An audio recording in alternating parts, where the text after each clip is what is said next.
que foram enviados por e-mail, né? E na licenciatura eu vi que tem 20 trabalhos, porque os participantes seriam 62 ao todo, né? E eu vi que são 32 da geografia licenciatura e 30 do bacharelado. Entretanto, apenas metade, né, enviou trabalhos. Então, eu não sei se eu estou trabalhando com a metade ou seja, se houve abandono, né, por parte de uma parcela dos alunos, ou se...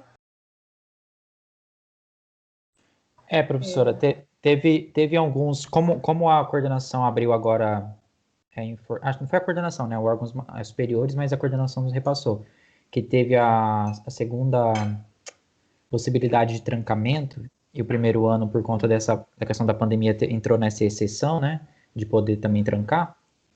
Acho que teve mais alguns alunos que trancaram agora nesse segundo semestre, que provavelmente vão atualizar para você os dados no início de outubro, né? Que é quando encerra o trancamento dia 30 de setembro, aí de certo eles vão atualizar para você. Mas teve sim mais alguns trancamentos. Infelizmente, a gente está nessa situação, né? É difícil mesmo. Assim, para as pessoas, para cada um, isso vai influenciar de uma forma muito diferente, né? Tem os aspectos econômicos, tem os aspectos sociais, tem a questão tecnológica que poucos dominam, alguns não dominam, outros têm maior facilidade. Para alguns fica mais fácil, para outros fica mais difícil, então isso varia muito. Bom, mas vamos começar então a nossa discussão. Hoje nós temos também reunião do colegiado às 5 horas, né? Então vocês viram aí que eu marquei novamente a nossa aula das 14 às 16 horas,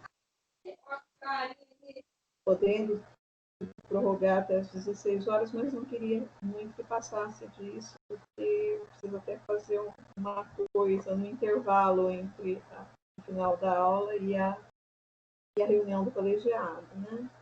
Bom, gente, hoje a gente dá sequência, dá continuidade à nossa discussão, né?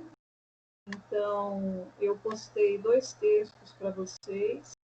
São textos que eu considero bastante simples, são 2 dos mais fáceis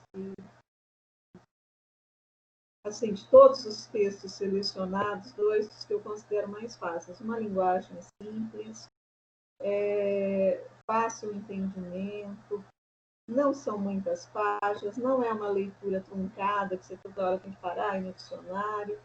Então, eu considero, eu inclusive seleciono esses textos porque eu considero realmente que os acadêmicos podem ter uma maior facilidade aí no primeiro ano, porque muitas vezes vocês não estão acostumados com uma linguagem, vamos dizer assim, mais científica.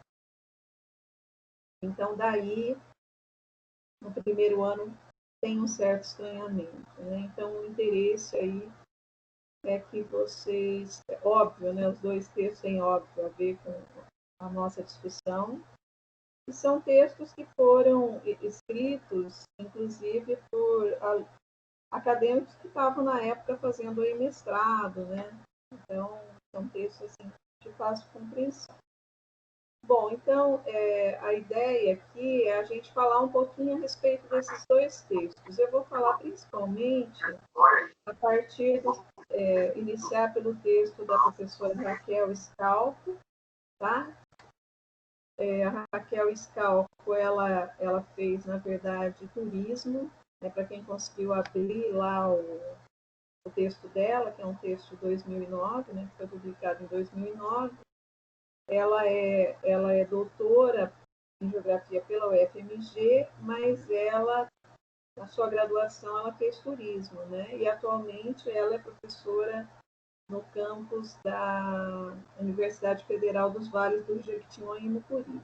Tanto a Raquel Scalco quanto a Severina Sara Lisboa, eu disponibilizei um texto também da Severina em que ela fala das categorias da geografia, né, voltado principalmente para uma discussão mais afeita ao ensino da geografia, né? Então ela faz essa relação maior com o ensino da geografia, mas ambas essas geógrafas, né? Porque a Sara também é geógrafa e também tem doutorado em geografia, elas são discussões assim que eu considero bastante introdutórias aqui para a nossa discussão, tá?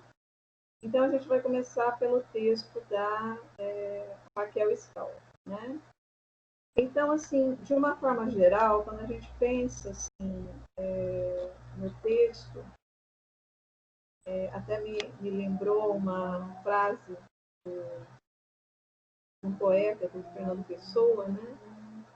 E ela vai questionar bastante a ideia de que você possa ter os conceitos utilizados pela geografia como sendo de uso exclusivo da geografia, né?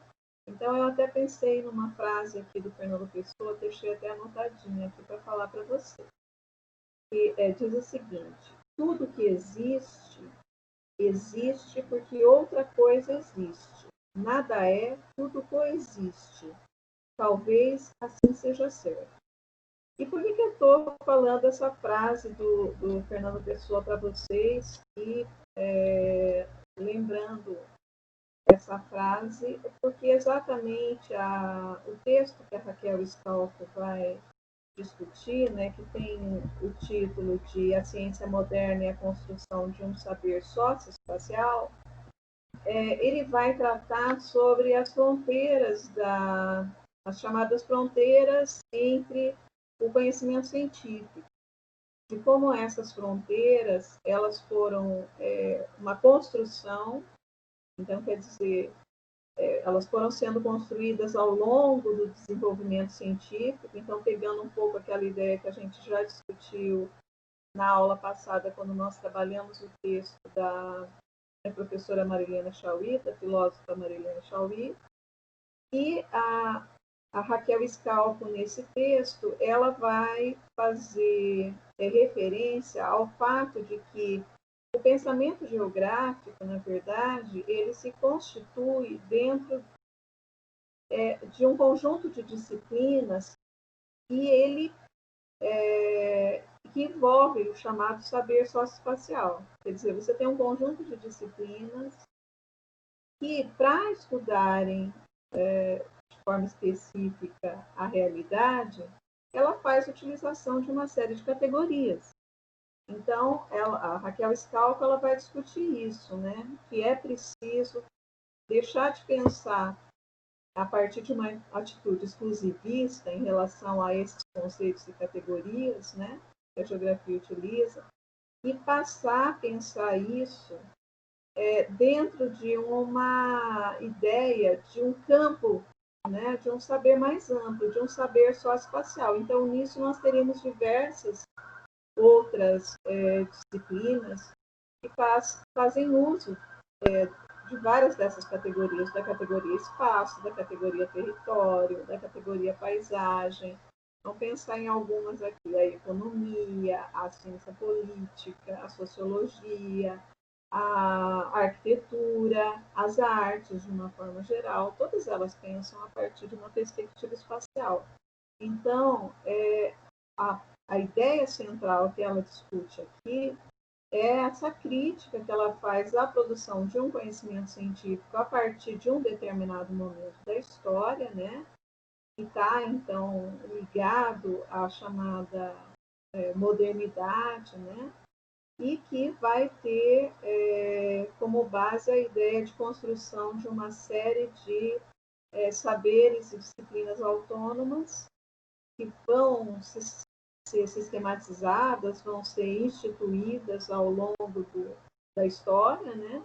E que deveriam, né, dentro desse ideal da modernidade, dentro desse ideal desse conhecimento científico neutro, elas deveriam ter métodos próprios, categorias de análise próprias, elas deveriam ter uma especificidade para que elas pudessem adquirir o estatuto de científicas de fato, né? Então, que nesse processo, né, a chamada ciência moderna, ela vai fragmentar o conhecimento, fragmentar o saber, então, e vai impor ele como a única forma válida de entendimento da realidade, né? E ela vai, inclusive, muitas vezes, quando ela utiliza a palavra realidade, ela vai utilizar entre aspas, exatamente porque a realidade para ela, até que ponto essa realidade ela pode ser considerada uma realidade única. Então, ela faz um questionamento a respeito disso, né? Então, lá no contexto da modernidade, a ciência moderna, a partir do positivismo, a partir do empirismo, né, a partir da chamada neutralidade científica, da objetividade da ciência, ela vai impor uma única forma válida de enxergar a realidade e de interpretar essa realidade. Então, a crítica que a Raquel Scalco vai fazer é baseada nisso, tá? Tá dando para escutar direitinho? Tá dando para vocês compreenderem? Eu vou de vez em quando interagir aqui com vocês, senão eu fico falando aqui para mim mesmo.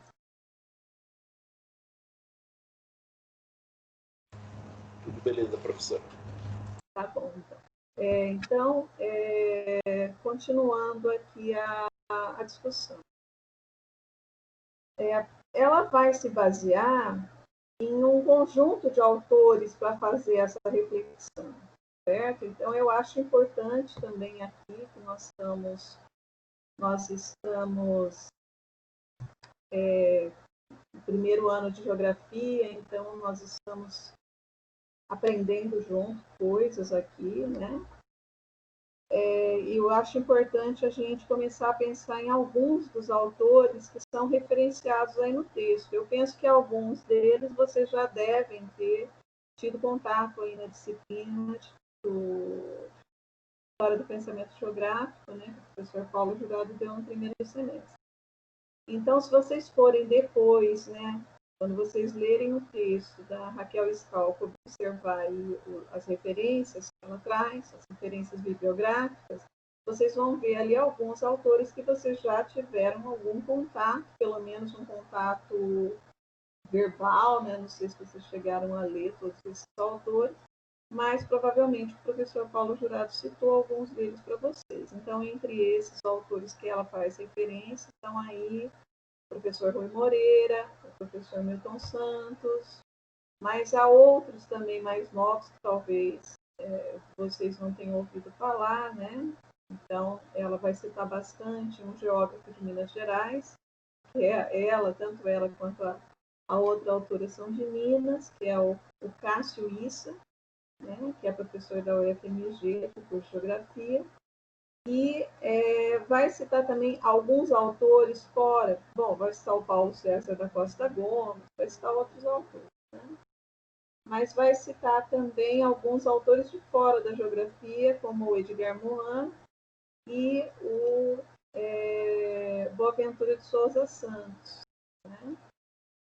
Que são mais para filósofos, vamos dizer assim. O Boaventura é sociólogo, né? Mas ele tem discutido bastante dentro de uma perspectiva mais da filosofia das ciências, assim como também o Edgar Morin. Então, a ideia central dela é essa, né? Que a geografia, assim como outras ciências, ela pertence a um conjunto de disciplinas que faz uso de um saber socioespacial e que, no decorrer do tempo, o conhecimento científico ele se fragmentou em múltiplas disciplinas, né? Mas que lá na origem, quando surgiu, né, as primeiras reflexões acerca da realidade do mundo, esses saberes eles não estavam fragmentados, né? Tanto é que um filósofo lá na antiguidade ele não falava que ele era geógrafo, né? Ele era uma pessoa que era um filósofo. O que é o filósofo, né? ele é o amigo do conhecimento, o amigo do saber, né? A filosofia tem essa etimologia, a palavra filosofia tem essa etimologia, né? Então, esse saber, que era um saber integrado, ao longo do processo de desenvolvimento científico, ele foi sendo fragmentado em múltiplas disciplinas. E no caso das ciências humanas, como a gente viu já no texto da professora Marilena Chauí, o surgimento das ciências sociais, das chamadas ciências humanas, então das ciências sociais, ele só vai se dar no século XIX. Então, depois da sistematização já das ciências matemáticas, né, das ciências naturais. E isso vai trazer uma série de implicações para as chamadas ciências humanas, que tem como objeto central da sua pesquisa, né, o homem. O homem é o centro do seu objeto científico, né? Então, ela vai, ao longo do texto todo, falar da necessidade dessa superação da fragmentação. E ela vai falar que isso não é uma coisa que acontece somente com a geografia. Ou seja, atualmente, e aí ela vai utilizar esses autores para desenvolver essa reflexão, então ela vai citar o Boaventura de Souza Santos e vai citar o Edgar Morin, ela vai fazer uma reflexão de que nós estamos vivendo várias crises, né? Isso é uma coisa um pouco óbvia, não sei se fica claro para todas as pessoas, né?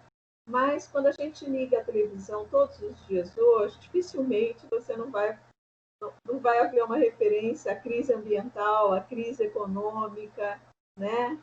Há uma crise em termos de valores, de ética, de estética. Então, você tem vários campos que vêm sendo questionados no momento atual. E, entre esses questionamentos, um questionamento que vem sendo muito enfatizado é o questionamento da própria ciência. Por quê? Porque durante muito tempo a ciência, mesmo no texto da Marilena Chauí, né, a gente não aprofundou muito esse aspecto da discussão, né, estamos assim em outros aspectos, mas ali no texto da Marilena Chauí aparece bastante a ideia da separação do conhecimento científico dos saberes tradicionais, populares ou do chamado senso comum. E é óbvio, aqui a gente não vai resgatar a ideia da Terra plana, não é essa a questão. Mas a questão é que durante muito tempo a ciência ela desprezou de uma certa maneira uma série de conhecimentos que hoje vêm sendo também resgatados por uma série de pesquisas que vêm sendo feitas. Tá? Mas, ao longo do tempo, a ciência moderna, né, ela se auto-intitulou como aquela que efetivamente detinha o conhecimento todo e desprezou, de uma certa maneira, o saber, outras formas de saber. Vamos dar um exemplo. Nós sabemos que, e isso a gente pode até pensar do ponto de vista do próprio mercado, né? Que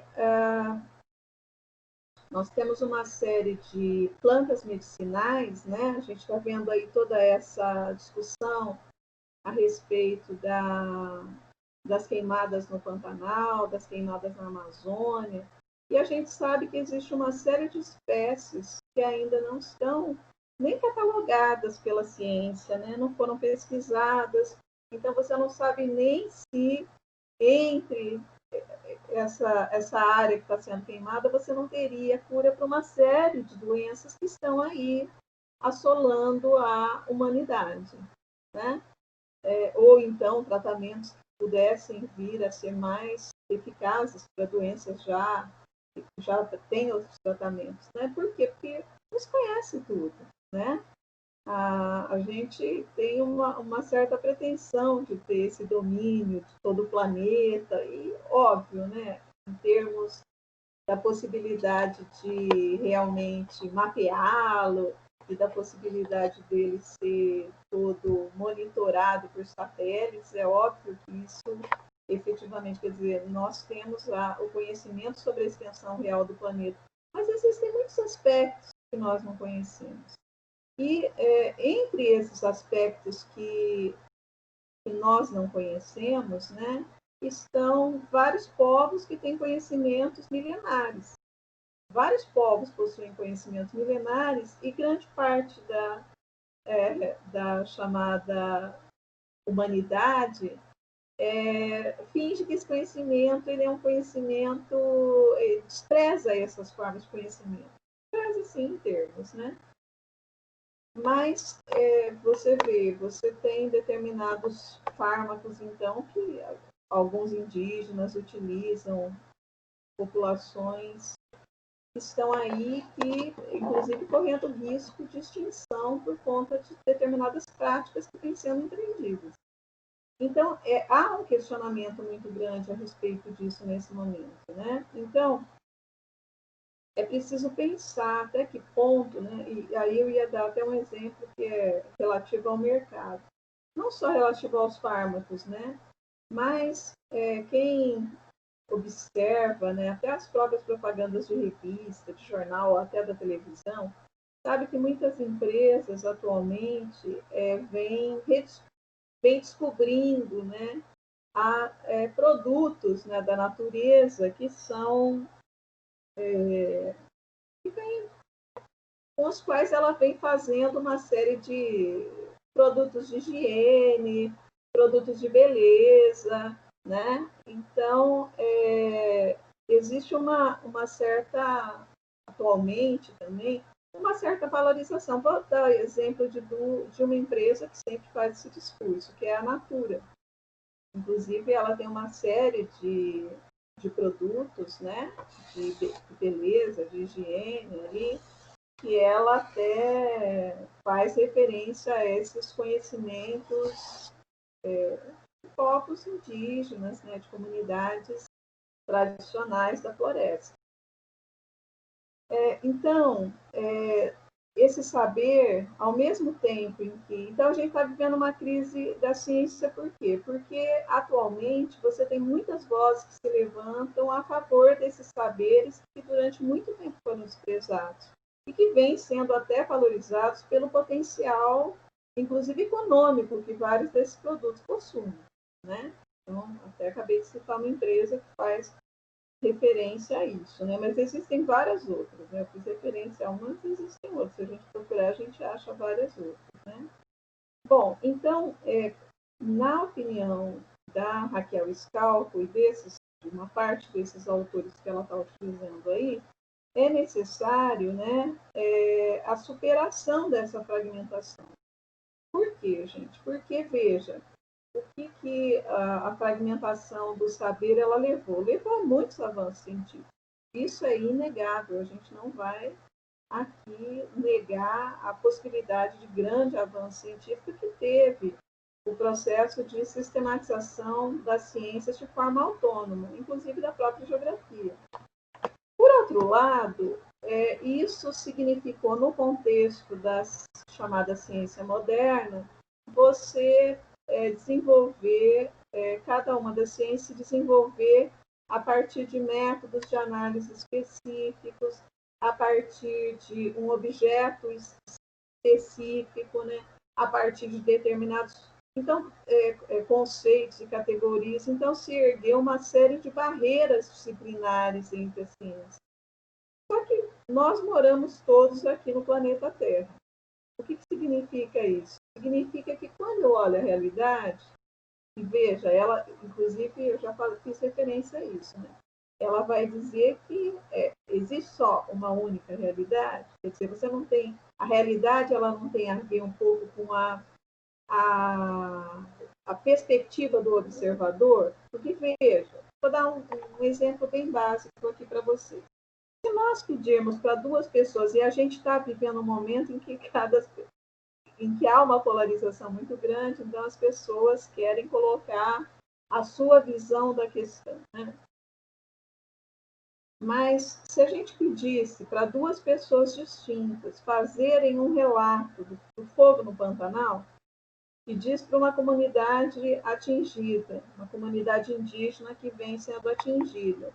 Isso porque a gente não pode, por exemplo, pedir para as onças, né, fazerem a sua, descreverem o que elas estão vivendo, né? Mas supondo que a gente pudesse pedir para um membro de uma comunidade atingida e para um fazendeiro que quer ampliar a sua área de produção. Para fazerem a análise disso, é óbvio que seriam duas análises totalmente distintas. Então, até que ponto a gente pode falar, nesse sentido que ela vai usar a realidade entre aspas, né? Até que ponto a gente pode falar de uma realidade única, porque a forma como as pessoas vivem, a forma como as pessoas pensam o planeta, pensam a existência, é muito diferente, varia do ponto de vista cultural, ético, estético, econômico, etc. Tá? Bom, então, ela vai dizer dessa necessidade da gente, nesse momento dessa crise, né, que é uma crise complexa, né, é uma crise que envolve diversas dimensões da nossa vida. Envolve a questão econômica, envolve a questão tecnológica, envolve a questão ambiental, envolve a questão moral, envolve várias questões. Né? E envolve a questão da ciência também. Até que ponto esse desprezo pelo saber popular, ele também não levou a essa crise que nós estamos vivendo. Né? Então, ela vai trabalhar uma série de autores aqui, né? Conforme eu já falei para vocês, Rui Moreira, Armando Corrêa da Silva, Edgar Morin, Boaventura de Souza Santos, Paulo César da Costa Gomes, etc. Bom, então a questão central é essa, acho que deu para compreender. Né? O texto é bem simples, depois vocês vão ler, vocês não vão ter grandes dificuldades de entender. É uma linguagem bem simples, mas está dando para compreender. Né? Bom, ela vai fazer referência também ao processo de sistematização da geografia, e ela vai fazer isso de uma forma bastante superficial. Eu penso que vocês já leram outros textos, então, aí na produção do conhecimento geográfico, né? E ela vai dizer que lá na antiguidade, a geografia, lá na Grécia Antiga, ela era estudada, então, juntamente com a filosofia, com o teatro, né? Com a arte, ela não estava separada, né? Mas vai ser somente a partir do século XIX, primeiro com o Karl Ritter e o Alexandre Humboldt, né? E posteriormente com o Ratzel, que vai haver efetivamente, já a partir da antropogeografia do Ratzel, né? A sistematização do conhecimento geográfico como um conhecimento autônomo, né? Como uma disciplina autônoma, como uma ciência sistematizada e começa, então, a buscar métodos de análise próprio e um objeto para chamar de seu. Né? Entretanto, né, da mesma maneira como nesse momento atual a gente identifica uma certa crise da geografia e da ciência de forma geral, as outras ciências também vêm enfrentando uma série de dilemas. Né? Por quê? Porque quando nós observamos a realidade, eu estava falando, nós moramos todos nesse mesmo planeta, né? Quando nós observamos a realidade ela não está separada, ela não se faz de forma fragmentada. Quer dizer, dentro da geografia, você pode ter até algum pesquisador que faz estudos específicos sobre o clima. Mas é óbvio que no contexto atual, até um pouco diferente do que acontecia há algumas décadas atrás, ele sabe que ele não consegue fazer essa análise se ele não compreender outras questões, inclusive questões econômicas, certo? Porque senão ele não consegue avançar. Né? Então, assim, quando a gente observa a realidade, essa realidade ela não está fragmentada. Então, quando eu olho aqui da janela do meu prédio, eu moro aqui próximo do centro da cidade. Quando eu olho aqui da janela do meu prédio, eu estou vendo a realidade de forma integrada. Então, eu estou vendo as pessoas que passam, eu estou vendo vários bairros que surgiram em diferentes momentos do tempo. Cada loteamento que foi erguido tem uma história. Você tem os prédios, mas você tem as casas, né? Eu, por exemplo, da janela da minha casa, de uma das janelas aqui do meu apartamento, eu vejo, por exemplo, aqui no centro uma habitação de madeira. E aí, então, óbvio, existe toda uma história a se desvendar nessa realidade. E ela não está separada. Então, tudo está junto e misturado, né? E se movendo de forma contínua e se movendo de forma contraditória também. Porque você tem diversas pessoas, agentes que estão em disputa, disputando esse espaço, né? Então, a realidade ela não é fragmentada, mas a ciência moderna fragmentou o saber. E aí, então, uma série de disciplinas tiveram problemas para definir o seu objeto, para definir o seu método de análise, a sua forma de compreensão. E no caso da geografia, isso foi um pouco mais complicado pelo fato de que, desde o início, a geografia ela foi compreendida como uma ciência, ela se colocou, inclusive, como uma ciência de síntese. Quer dizer, desde a sua sistematização, ela é aquela ciência que dialoga com outros campos de saber, com outras ciências, né? Então, com a economia, com a antropologia, com a sociologia, com a climatologia, etc., a geologia, a geomorfologia, etc., etc., etc. E ela precisa, em tese, fazer uma síntese para ela poder ler o espaço geográfico. Entretanto, ao longo do tempo, apesar dela ter se utilizado muito de outros saberes, de outras ciências, né, ela nunca, na visão aqui da Raquel Scalco, ela conseguiu produzir de fato uma ciência de síntese. Ela nunca conseguiu dar, então, essa resposta que estava desde o início. Então, assim, no início, o conhecimento científico ele era um conhecimento em que você tinha um profundo diálogo entre os saberes. Então, ele era um saber transversal, abrangia diversas áreas do conhecimento, né? Não havia essa separação. Enquanto que, a partir da modernidade, principalmente dos séculos XVIII e XIX, começa a haver uma profunda separação das ciências e começa a se erguer essas fronteiras disciplinares. E essas fronteiras, muitas vezes, elas impediram que você tivesse, de fato, a possibilidade de uma análise mais complexa, mais totalizante da realidade, né? Então, a Raquel Scalco, ela vai falar que muito desse desenvolvimento da ciência moderna, ela está ligada aos ideais positivistas que estiveram, que foram a base, na verdade, da própria fragmentação. E eu tinha começado a dizer aqui que a gente não pode negar as grandes conquistas, né, os grandes descobrimentos que aconteceram a partir dessa fragmentação também, porque isso também não vai nos ajudar a superar as várias crises que nós estamos enfrentando. Mas o fato é que, nesse contexto, no processo de desenvolvimento científico, a fragmentação ela possibilitou o aprofundamento de uma série de questões que anteriormente, por elas serem mais articuladas, né?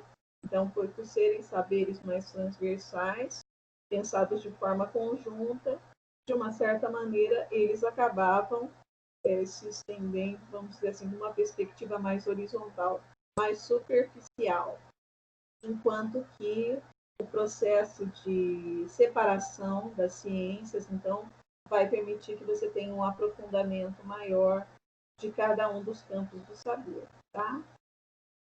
Então, dentro da geografia, né, a geografia tradicional positivista, né, ela tentou, vamos dizer assim, fazer essa leitura de síntese, mas ela nunca conseguiu estabelecer de fato, né, uma leitura mais integrada a respeito daquilo que ela se propôs a investigar, que era o estudo e, inclusive, isso traz uma série de desdobramentos, como, por exemplo, a própria dificuldade em estabelecer o objeto, um objeto único para a ciência, né? Porque esse era um dos principais pressupostos da ciência moderna, quer dizer, estabelecer, definir qual é, de fato, o objeto de uma ciência específica, né? Então, a busca da geografia por essa autonomia, né, a partir do século XIX, para conquistar, então, o status de ciência, vai acabar levando a geografia a um maior afastamento, né, daquilo que permitiria que ela pudesse fazer uma leitura mais abrangente e que permitiria, então, ela compreender de forma mais integrada, né, os processos que se dão aí no espaço geográfico, né? Então, eu não vou assim adentrar especificamente em todas as coisas, porque até é bastante simples, mesmo vocês não vão ter também dificuldade com isso. Mas a autora ela vai, então, fazer uma breve retomada assim, do processo de construção do pensamento geográfico, desde lá na Alemanha, no século XIX, né? Então, com o Humboldt, com o Ritter, com o Haxel, né? Passando pela França, com o Paul Vidal de Lablache e os seus seguidores, né? Em que você vai ter, já na França, ainda uma maior especialização e uma divisão mais pronunciada entre a geografia física e a geografia humana, né? Então, estabelecendo aí uma dicotomia que vem de um longo tempo já na geografia, né? E ela vai falar um pouco disso, mas não vai falar assim também se aprofundando muito. E a partir dos anos 50, com a geografia teorético-quantitativa, já com a mudança do eixo de debate da geografia para os Estados Unidos, passa a haver um maior aparato tecnológico nas análises geográficas. Então, você vai ter aí a produção a tentativa, pelo menos, né, de uma maior um status de maior cientificidade por estar utilizando mais dados, né, mais informações como informações mais sofisticadas, dados secundários conseguidos de agências visando o planejamento territorial, né? Uso de modelos, uso de tecnologia, da matemática, uso da estatística, né? Uso da própria teoria dos sistemas, né? Toda essa discussão que vem com a geografia teorética quantitativa lá nos anos 50, né? Que se desenvolveu mais dentro dos países anglo-saxões, né? Mas que, de uma certa maneira, influenciou, aqui no caso brasileiro também, nós temos um exemplo que vocês podem observar, por exemplo, fica fácil de observar isso, eu costumo dar essa dica para os alunos, é que o IBGE, ele tem a Revista Brasileira de Geografia, né, que é produzida pelo IBGE, e o IBGE, ele fez como se diz, ele escaneou todos os trabalhos de todas as revistas brasileiras de geografia desde o primeiro número.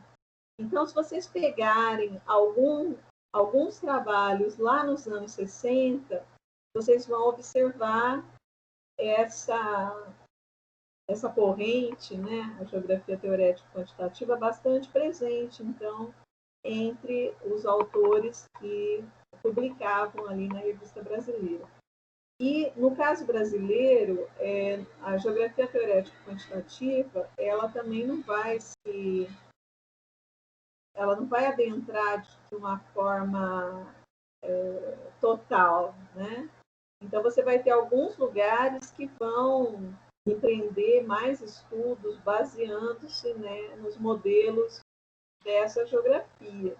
Então, o campus de Rio Claro, por exemplo, da Unesp de Rio Claro, ele foi muito mais, você teve muito mais a utilização e a realização de pesquisas e estudos a partir desse ideário da geografia teorética quantitativa do que, por exemplo, é o caso da Universidade de São Paulo, né?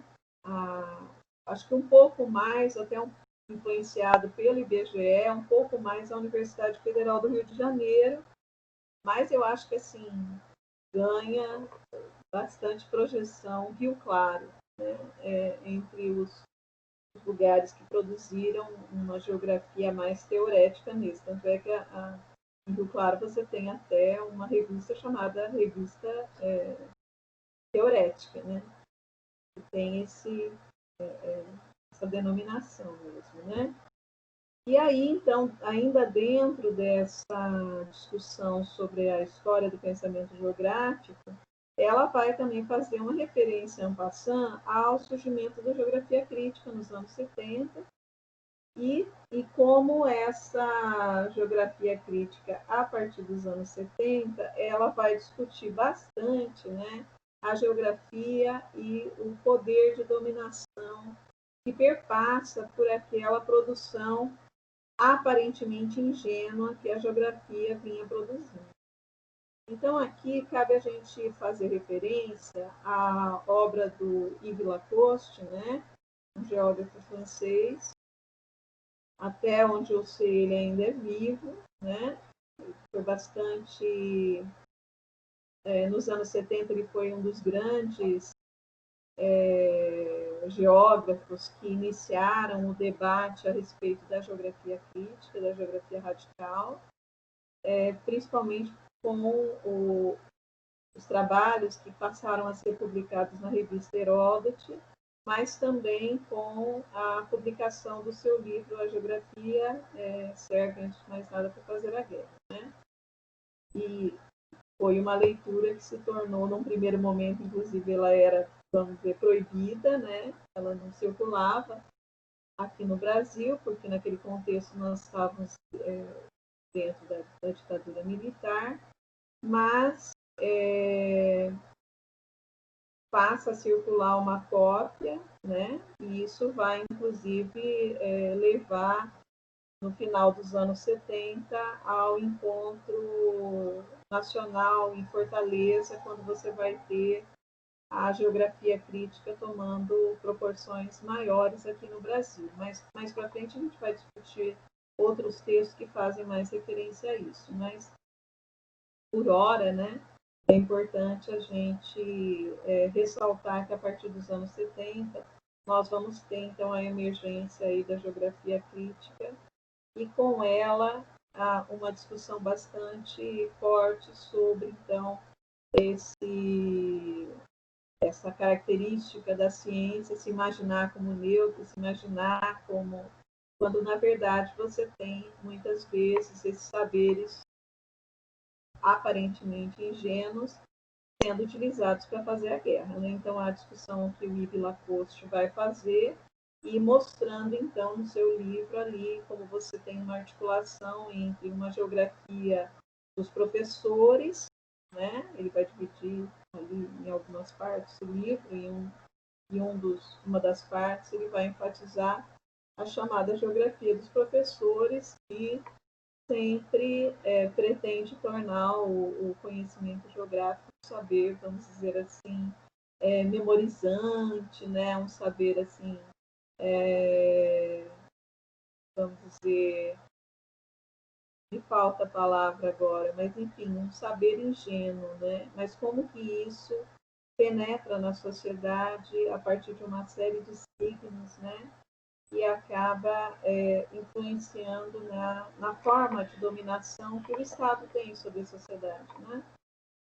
E uma outra parte do texto dele, ele vai falar sobre a geografia dos estados maiores, quando ele vai falar, então, da utilização efetiva, né, dessa produção geográfica do conhecimento do terreno desde a antiguidade, né, desde os processos de desenvolvimento do colonialismo, né, e então como que a geografia, de fato,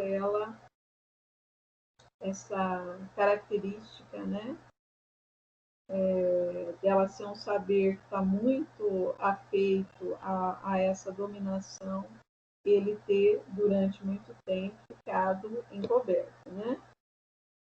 Bom, mas de qualquer maneira, o que ela enfatiza, então, a partir dos anos 70, é o fato de que nós vamos ter uma reflexão maior sobre a análise do espaço geográfico, né?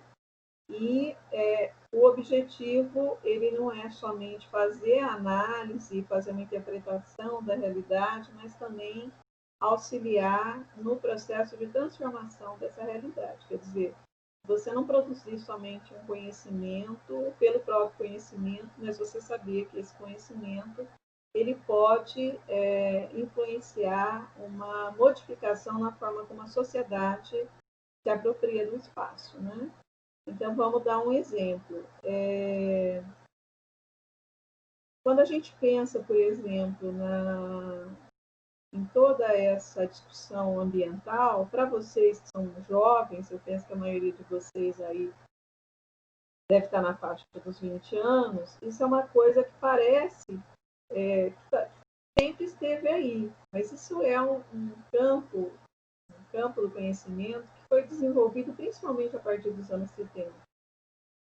E não por acaso, foi exatamente porque até o envio, né, dos satélites, né, para o espaço, o próprio ampliação do número de universidades, ampliação do número de pesquisas, vai levar a um questionamento da forma como nós temos a produção no planeta, a produção de uma forma geral, né?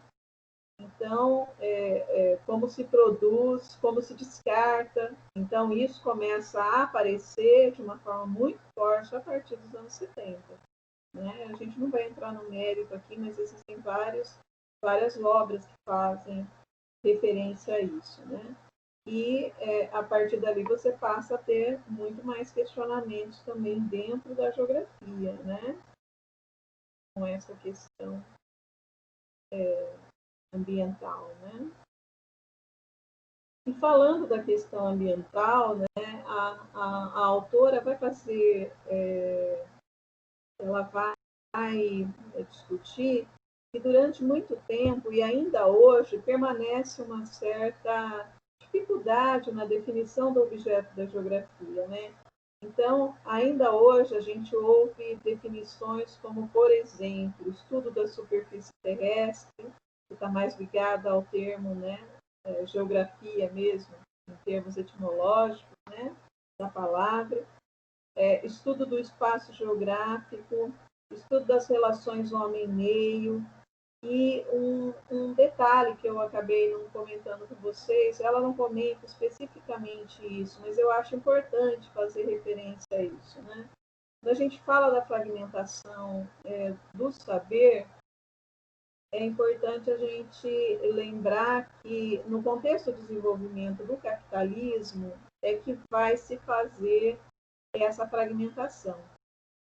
E o fato da gente ter uma separação maior entre o físico e o humano também não se dão por acaso, né?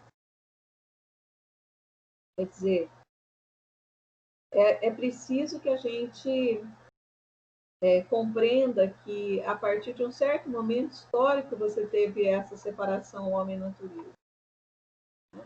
Ela não é uma separação que está aí desde sempre, né? A família, como a família não é uma instituição que está aí desde sempre também. Ela surge num determinado contexto histórico, político, geográfico, né? Assim como também essa separação, né? E é óbvio que isso tem a ver com a forma como você vai ter a apropriação dessa natureza. A quem passa a servir essa natureza. Então, é importante a gente sempre fazer essa relação, tá, gente? Mas, voltando à discussão aqui do texto da Raquel, e partindo, assim, até para a gente finalizar, até porque a gente pode aproveitar uma parte do tempo para vocês fazerem questões e a gente discutir coisas que não ficaram tão claras, né? Mas a Raquel Scalco, ela vai falar da necessidade, óbvio, baseando-se nesses autores que já foram referenciados aqui, que o espaço ele não é um tema exclusivo da geografia. Então, por exemplo, nos estudos antropológicos ele vai aparecer, nos estudos das ciências sociais ele vai aparecer, na discussão da ciência política ele vai aparecer. A gente sabe que durante o período de eleições, por exemplo, você tem os mapas, né? Os mapas eleitorais divulgados aí pelo Tribunal Superior Eleitoral, né? Divulga em que áreas você teve X candidatos que tiveram mais ou menos votos, partidos tiveram mais votos nessas e naquelas regiões, seja na escala de um município, seja na escala de um estado, seja na escala nacional, essas análises são feitas, né?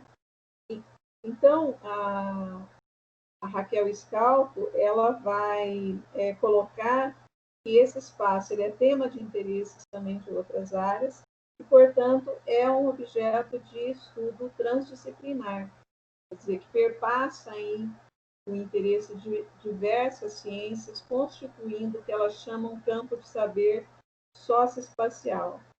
E que assim, para a gente conseguir compreender o quão complexo é esse espaço, né? O quanta complexidade tem esse espaço, é preciso que a gente entenda ele como parte de uma totalidade. Quer dizer, é preciso a gente ir além da aparência das coisas e buscar a essência que esses fenômenos geográficos têm.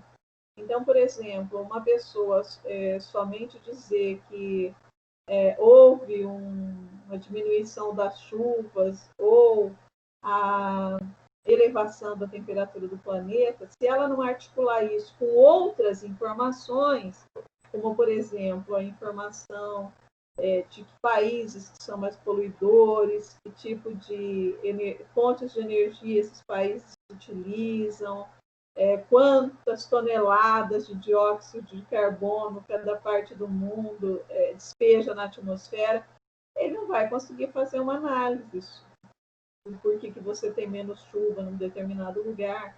Porque, assim, nós nos acostumamos, né, a viver de uma forma fragmentada, em escala, em país, nações e tal. Só que você tem uma série de problemas que não diz respeito somente a um país. A questão ambiental, por exemplo, ela vem se mostrando cada vez mais necessidade de ser pensada de uma maneira integrada. Quer dizer, se você tem um acidente nuclear num ponto do planeta, a natureza, os ventos, não reconhecem os limites que o homem construiu, as fronteiras construídas pelos estados nacionais, elas não vão ser levadas em consideração pelo vento. Assim como uma onça, ela não quer nem saber se ela está na fronteira do Paraguai ou se ela está no território brasileiro ou Paraguai. Ela está buscando água, comida e continuar a sua sobrevivência como espécie, certo? Então, a ideia, essa ideia, né, de entender a realidade como parte de uma totalidade mais complexa, né? E, portanto, compreender que essa fragmentação do conhecimento ela é muito simplificadora da realidade é o que vai fazer com que, ao longo da história da geografia, ela tenha tido muitas dificuldades e fazer, inclusive, apresentar-se como uma ciência mais integradora, a tal da ciência de síntese que estava presente lá no contexto da sua sistematização no século XIX, né? Deixa eu dar uma olhadinha aqui nas minhas anotações, ver se eu esqueci alguma coisa, né? Então, acho que é isso. Então, para ela, o espaço geográfico ele precisa ser pensado e necessita, né, ser pensado a partir de categorias que sejam afeitas ao saber socioespacial, que não são tão, portanto, exclusivos da geografia. Então, as categorias transdisciplinares para ela pertencem a um conjunto de disciplinas que formam o chamado saber socioespacial. A geografia é uma delas, certo? Tá certo? Então, vamos discutir um pouquinho. Gostariam de falar ou eu continuo? Não sei. Professora, vou pedir licença para fazer uma pergunta. Pois não. Então, sendo sincero, eu ainda não. Cortou. Tá me escutando? Cortou o que você falou. Fala novamente. Não, é assim, sendo sincero, eu ainda não li o texto, mas Sim, já eu publiquei ele hoje. com essa sua aula, acho que a gente vai, até quando for ler, já vai estar um pouco mais claras as ideias que a autora vai nos passar. Mas o que deu para entender, assim, pelo que você falou, do que eu pude absorver, é que, apesar da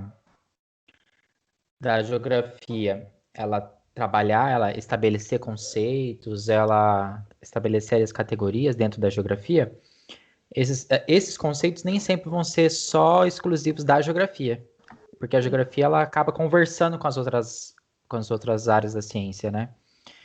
E que também, como você falou, e esse conhecimento ele vai sendo, como assim, ele vai evoluindo, né? Porque ele não, o que tinha ali na época, como você falou, quando começou a sistematização da geografia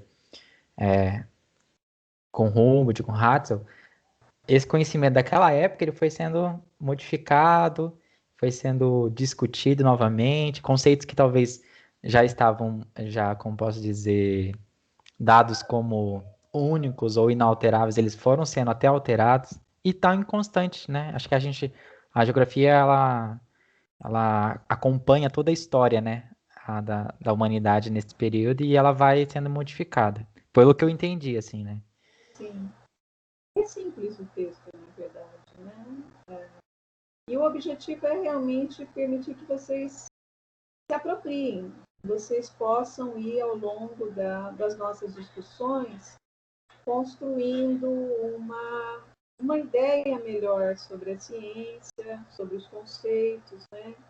Sobre a pesquisa, sobre o método. A ideia é exatamente essa, né? E que vocês possam ir se apropriando ao longo do desenvolvimento do curso, né? Dessas discussões, se apropriando desses autores que são utilizados, como que você teve ao longo do tempo isso foi pensado, né?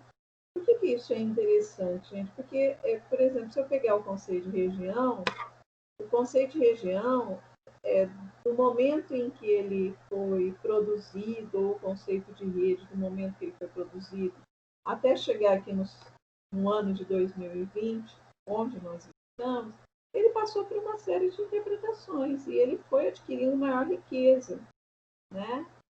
Então, a ideia é exatamente essa. Eu acho interessante a posição que a autora traz, porque é uma posição que não é uma posição dela especificamente, né? Você tem vários autores que vêm discutindo isso, né? O Boaventura de Souza Santos, é um dos autores que vem discutindo isso. Só para vocês terem uma ideia, eu ainda estou em dúvida se eu faço ou não um texto dele para vocês, mas fica óbvio, né? Vocês são livres aí para vocês buscarem suas leituras. E o Boaventura, ele tem coisas muito interessantes escritas, né? Recentemente, eu descobri que ele é um dos participantes do Fórum Social Mundial. Ele sempre participa do Fórum Social Mundial. E numa dessas participações, ele acabou conhecendo um geógrafo. Acho interessante falar isso para vocês, e eu acabei até descobrindo isso, eu também não sabia. Mas ele chamou até esse geógrafo, esse rapaz, inclusive, no ano passado, ele defendeu a tese de doutorado dele, mas na época acho que ele estava fazendo mestrado ainda. Ele descobriu, então, esse rapaz, que é um rapper, né? O rapaz, ele não somente trabalha com geografia, mas ele também é um artista, trabalha com rap, letras de música, né? E o Boaventura de Souza Santos chamou esse rapaz para traduzir para uma linguagem de rap as suas aulas magnas. Então, para ele simplificar o conteúdo das discussões que eram feitas nas aulas desse professor, desse sociólogo português, né? E que ele pudesse, então, se tornar mais viabilizar que mais pessoas tivessem contato com o que ele pensa, com a reflexão que ele faz. E isso é muito interessante, né? Então, chamadas epistemologias do Sul. Ele fala das epistemologias do Sul, que seria essa outra forma, esses outros saberes que durante muito tempo foram desprezados e ficaram ocultados sob o manto dessa ciência moderna, né? O Matheus está perguntando aqui o nome do rapper. É o Renan Inquérito. Ele chama Renan Lelis. Até tem o trabalho dele, né? Eu não li, mas eu vi. Ele fez um trabalho.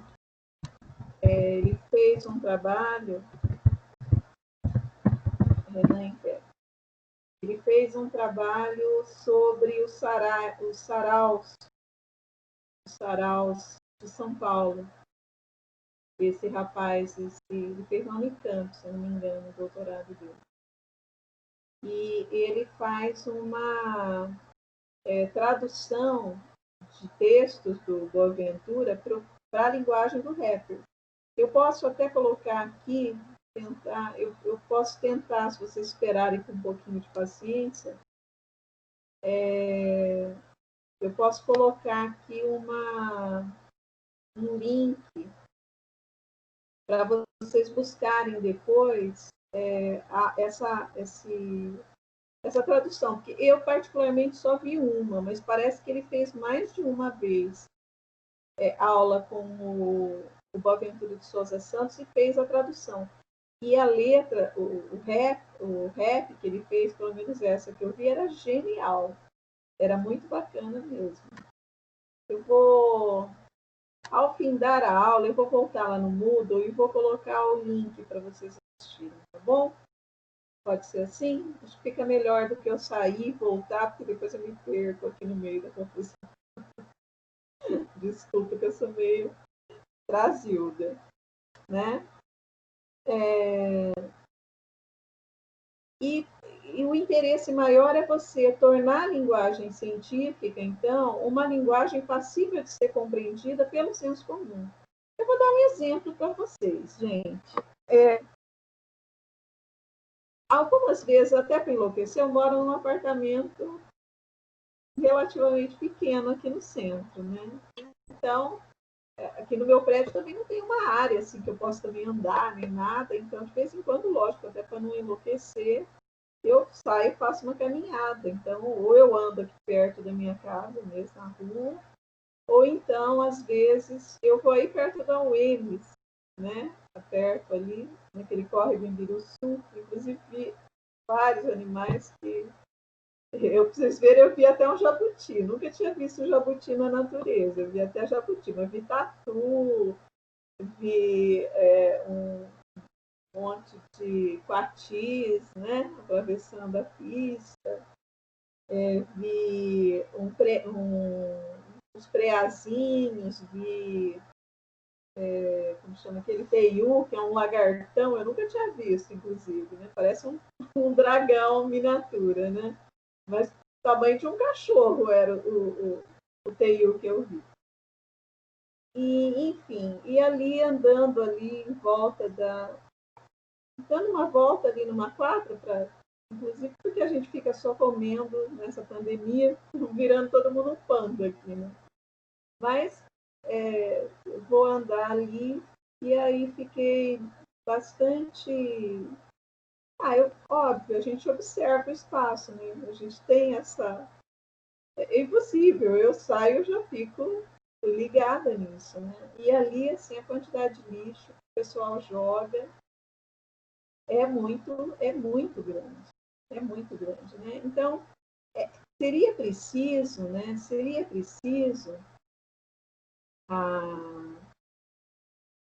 um projeto para as pessoas terem maior consciência, porque elas estão jogando lixo achando que o lixo está fora da casa delas, mas está dentro da casa. A cidade é, de uma certa maneira, a casa de todo mundo, né? Mas as pessoas ali jogam todo tipo de lixo ali no córrego em Biruçu, né?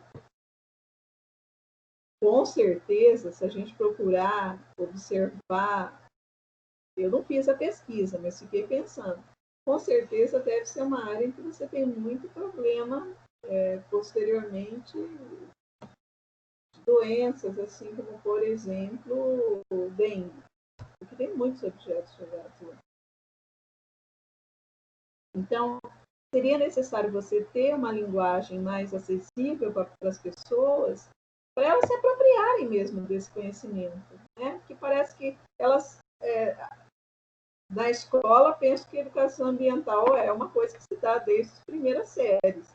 Entretanto, você vai em qualquer lugar da cidade, inclusive aqui no centro da cidade, eu também ando por aqui, né? Não estou falando que é só nos bairros populares, né? Aqui no centro também, você vê o povo jogar 500 milhões de lixo na rua. Uma coisa impressionante, né? Como se para ela, né, tanto faz como tanto fez. Vamos jogar o lixo, alguém vai catar. Esse pensamento, né, colonial mesmo que as pessoas têm, que alguém vai fazer a catança depois, né, diz respeito a ele, né? Então ele joga simplesmente desde a bituca do cigarro até um sofá, uma caçamba de caminhão no córrego e vai embora, como se não existisse. Aquilo deixou de ser problema dele. Né? Complicado, né? Isso faz parte também dessa crise ambiental que a gente está vivendo, né? Professora, Oi. outro conceito que ainda não ficou muito claro para mim foi essa Sim. questão do saber socioespacial, né? Sim. Ele é uma construção do conhecimento da geografia numa perspectiva em que ela se integra com as outras áreas para poder construir? Veja, a geografia, ela se utiliza, né? Ela faz pesquisas que têm esse conteúdo socioespacial. Óbvio, sócio porque a geografia é uma ciência humana, né? Então, desde os anos 50, pelo menos, mesmo no contexto do desenvolvimento da chamada geografia teorética, ela foi referenciada como uma ciência humana, né? Passa a ser mais enfatizada como uma ciência humana. E óbvio que ela analisa o espaço geográfico, né? Várias categorias do espaço geográfico. Agora, isso não é uma coisa que é exclusivo da geografia. Ainda que outras ciências não necessariamente utilizem da mesma maneira esses conceitos, elas também trabalham com isso. Então, vamos pensar, por exemplo, eu vou dar um exemplo, não é para fugir da questão, é para vocês mesmos, né, colocarem a cabeça para funcionar, pensando outras coisas, inclusive. Né? Vamos pensar a questão da construção de uma cidade planejada. Vou pegar o exemplo de uma cidade planejada, uma cidade como Brasília. Brasília, ela foi pensada, ela foi resultado, inclusive, de um concurso. Né? Fizeram um concurso para escolher qual seria o melhor modelo, né? A melhor proposta, o melhor projeto de cidade que se tinha naquele contexto lá no final dos anos 50. Né? Quando você teve o deslocamento da capital do Rio de Janeiro para a capital Brasília, no contexto do chamado 50 anos em 5, né, do plano de metas lá do Juscelino Kubitschek. Teve vários arquitetos e urbanistas que apresentaram os seus projetos. Né? E o projeto vencedor foi o projeto do Lúcio Costa, um urbanista. Ele fez um desenho mostrando como seria o espaço da cidade. Aquilo que é a cidade de Brasília é baseado nesse desenho. Então, a arquitetura, o urbanismo, a sociologia, a economia, todas essas ciências, muitas outras, antropologia, enfim, poderíamos aqui ficar falando de várias outras ciências, elas também trabalham com pesquisas que pensam a questão dos territórios, da territorialidade, da paisagem. Então, você tem um saber socioespacial que abarca, que abrange diversas categorias de análise e que são utilizados por ciências variadas. Não somente a geografia faz uso da região, do espaço, do território, mas você tem outras, a arquitetura, a engenharia, a antropologia, a economia, a ciência política, várias fazem uso. Então, esse saber socioespacial é um saber que na verdade, integra um número bastante grande de ciências, de disciplinas, né? De campos do saber. Deu para compreender, Robson? Deu sim, professora. E você falou, você falou desse planejamento que fizeram aí, né, para Brasília.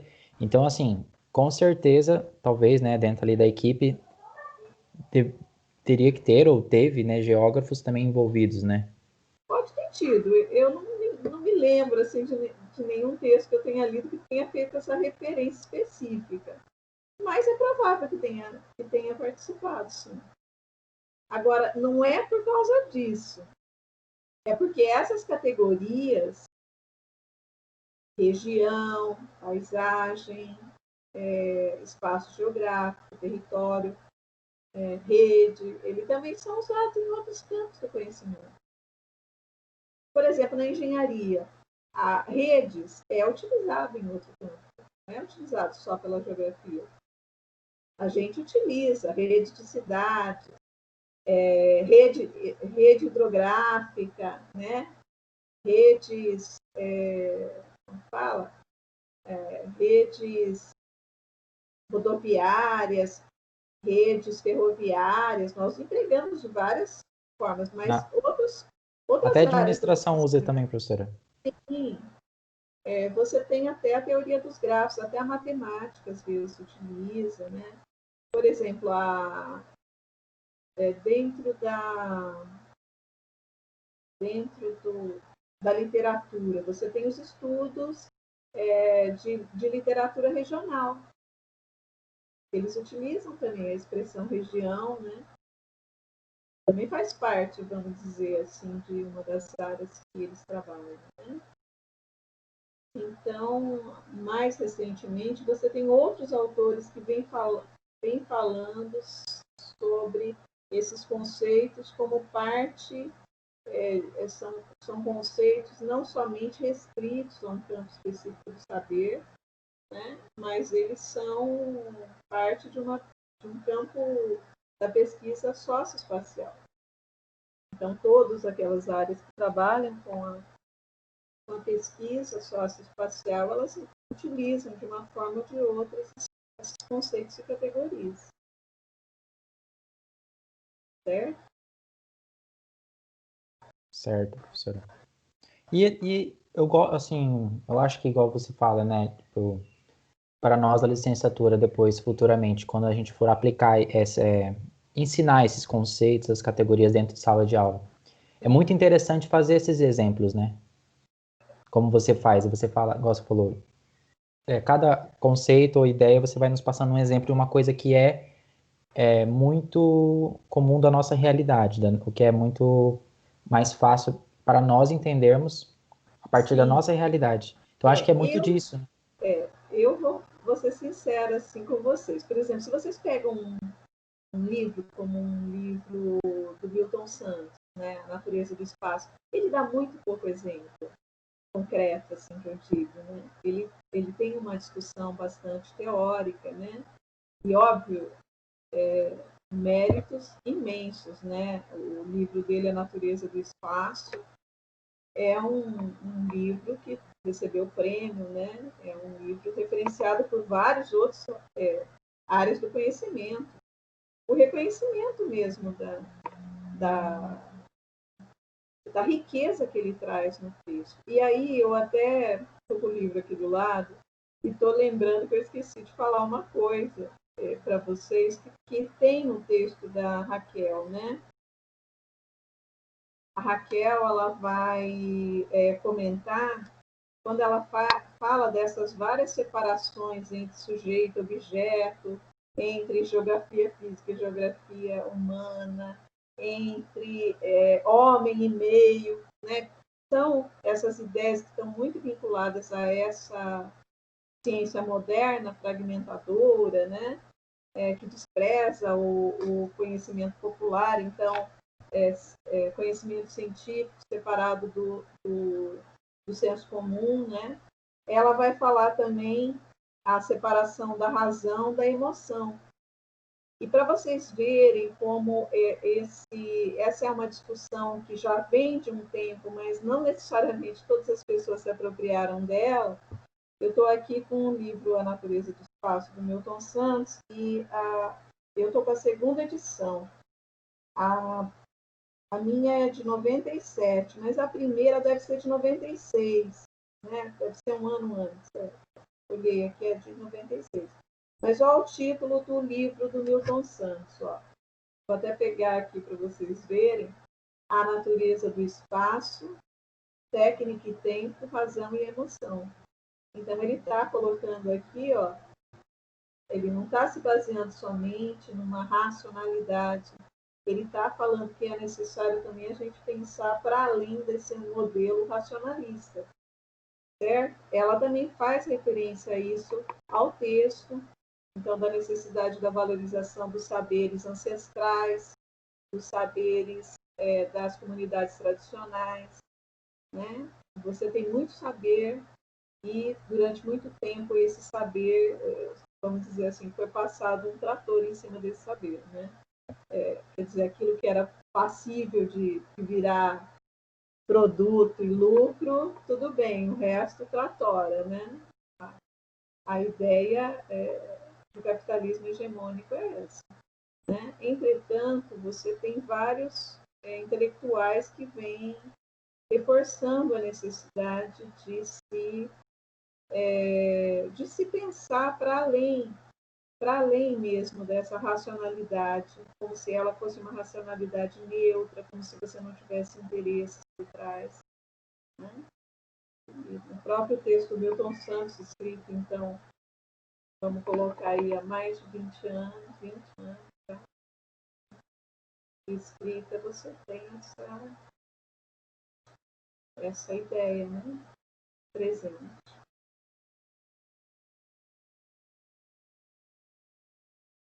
O que mais? Estou vendo aqui se eu deixei de falar alguma coisa importante. Tem o texto também, eu compartilhei um outro texto, né? É o texto da professora Severina Sara Lisboa. O título do texto, outro texto que eu compartilhei, é a importância dos conceitos da geografia para a aprendizagem de conteúdos geográficos escolares. E aí eu faço questão de fazer referência a isso aqui, porque nós aqui estamos, então, numa turma, né, mista, né, de bacharéis e de licenciados. Então, tem alunos da licenciatura e do bacharelado, né? E vocês viram que esse texto é um texto bem curto, tem, tipo, tirando a primeira página e a bibliografia, ele tem, sei lá, 10 páginas, né? E ele vai fazer referência especificamente da importância dos conceitos, né, para a aprendizagem dos conteúdos escolares. Eu acho que talvez ficasse melhor a gente fazer a discussão desse texto na próxima aula. Primeiro porque eu vou ter outra reunião daqui a pouquinho. Né? E segundo porque a gente vai acabar fazendo muito corrido. Eu não sou uma pessoa, eu sou uma pessoa de um tempo lento. Eu sou uma pessoa que gosta muito de apavoramento, sabe? Então, eu acho que ficaria melhor a gente fazer para frente. Mas, de qualquer maneira, qual o objetivo? Né? Eu acho que é importante eu deixar aqui qual o objetivo que eu tive de dar esse texto. É porque ele é muito simples. Então, ele vai ter uma primeira aproximação de vocês. Lógico que vocês tiveram a disciplina lá com Paulo Jurado, penso que vocês já viram alguma coisa a respeito desses conceitos, né? Mas ele traz assim de uma forma bem didática, né? Lógico que ela é um texto de 10 páginas, lógico que não vai ser uma coisa aprofundada. Você tem obras inteiras que falam sobre o conceito de região, por exemplo. Tem o próprio região, território, né? Vamos dar um exemplo aqui. Tem um livro do Rogério Hasper que chama O Mito da Desterritorialização. É um livro que ele vai fazer um mergulho profundo sobre essa questão, né, do conceito de território. E você tem outros, óbvio, tem outros textos importantes. Né? O próprio texto do Milton Santos que eu fiz referência agora há pouco. A natureza do espaço. Então, como compreender a natureza do espaço? Ele está falando do espaço sideral, ele está falando do espaço geográfico. Né? Então, óbvio, esse texto ele é bem simples mesmo, né? Mas é exatamente por ser simples que eu escolhi esse texto, porque assim, ainda que ele faça especificamente uma referência mais específica à licenciatura, né? A forma como ele apresenta os conceitos que são tanto para o bacharelado quanto para a geografia, o conteúdo desses conceitos é o mesmo, né? Ele traz uma primeira aproximação. Então, foi esse o intuito, né? Mas a gente poderia deixar um pouco esse texto para a próxima aula. Pode ser assim? O que vocês acham? Eu estou aqui como... Pode ser, professor, porque daí aí a gente já vai ter conseguido ler ele, já vai ter até mais Isso, preparado para poder te isso. ouvir e talvez ter dúvidas. E interagir mais também, outras pessoas também. A gente pode combinar, inclusive, eu sei que tem gente que fica mais, sei lá, às vezes fica com mais timidez de falar aqui, né? Então acaba que o Robson é mais falante, o Matheus também acaba escrevendo alguma coisa aqui, eu acabo interagindo mais com ele. Mas que outros também pudessem colocar, até anotar uma questão, faz a leitura ali, anota a questão e depois já joga aqui no chat para a gente fazer um bate-bola das dúvidas, né? Pode ser assim?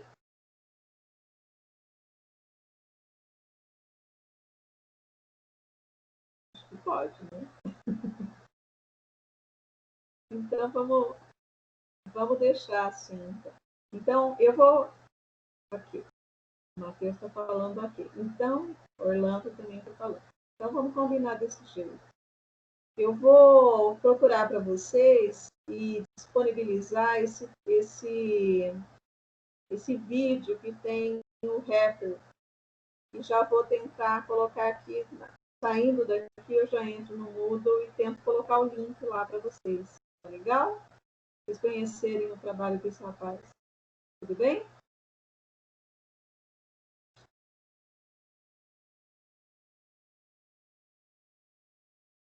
Então tá, a Marcela está dando ok, a Estela também, a Amanda. Então tá bom, gente. Professora, 2 anos atrás, deixa eu ver que alguém colocou uma coisa maior aqui, deixa eu ver aqui. Participei de uma ação de limpeza aí na região de Embi do Sul, no Dia Mundial da Limpeza. Foi uma trabalheira, passamos o dia, deu altas toneladas de lixo, eu me lembro do pessoal ter pesado. Então, eu até estava conversando, Amanda, com a professora Adriana Gunzel, também, não sei se ela já deu alguma disciplina para vocês, mas ela também é professora do nosso curso, para nós fazermos uma ação de extensão, quando nós voltarmos dessa pandemia, né, que nós possamos também fazer, e inclusive, não somente catar o lixo, que eu acho que mais do que catar o lixo, é preciso que a gente possa conscientizar as pessoas que têm por hábito jogar o lixo ali. Então, quer dizer, se a gente só catar o lixo, sem a gente fazer uma conversa com aquela população, não sei se também são aquelas pessoas que jogam, se não são outras pessoas de outros lugares que vão lá e jogam lixo, também não sei. É preciso fazer a pesquisa para a gente ter certeza. Mas que a gente possa, então, levar também algum tipo de conhecimento e talvez até solicite da prefeitura que ela coloque um ponto ali onde as pessoas possam jogar objetos maiores, televisão, que não usa mais, né? É porque existem esses pontos, o ecoponto, né, na cidade. Você pode jogar um colchão, material de construção, sei lá, um sofá que você não usa mais, uma cadeira quebrada, sei lá. Mas porque nem sempre a limpeza pública carrega isso. Você tem que levar num lugar. Talvez ali o ponto dos moradores fique muito longe. Então a gente está conversando assim por internet, né? Para a gente propor uma ação. Então que bom que você já participou de uma ação assim, você já fica convidada para participar de outra. Tá certo? E todos os demais, né? Porque é bastante lixo, então precisa de bastante gente. Fazer uma ação do curso de Geografia para tornar mais agradável ali o nosso entorno, né? E para os animais ali que vivem ali também, né? Então tá, gente. Ficamos por aqui, então. Então, boa tarde para vocês. Anotem as dificuldades, anotem as dúvidas, ou tragam alguma questão, tá? E a próxima terça-feira a gente se encontra de novo, tá certo? Um abraço, então, para vocês. Tem uma outra aqui. Ah, tá. Vocês estão compartilhando aqui o texto com alguns, né? Tá certo, então. Tá bem. Qualquer coisa, pode me mandar mensagem. Na medida do possível, eu tento responder para vocês. Um abraço a todos, tá? Até mais.